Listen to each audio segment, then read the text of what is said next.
Mujeres contra mujeres. Presenta. Hola, Mari. A ver, ¿qué te ocurre, puta sapa? Deberías de limpiar la nevera. Límpialo tú, no te jode. Vale, pues limpia tú la nevera, hija de puta. A ver si te aclaras bien. Yo voy a limpiar la nevera, porque la nevera está más sucia que tu cerebro. Pues más te vale, anda, que tú no existes. Solamente eres una sapa. A ver qué pasa. ¿Algún problema?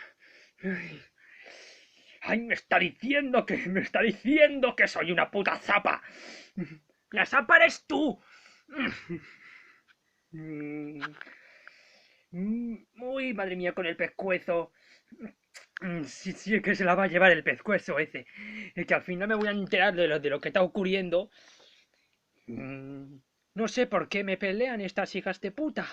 Pero si es que yo deberían de estar ahí quieta, pero mirando frente a la pared ya no existe. Es una tremenda locura. Después de eso me matan. Me va a matar la Grinly cuando venga de la habitación. Me da mucha pena.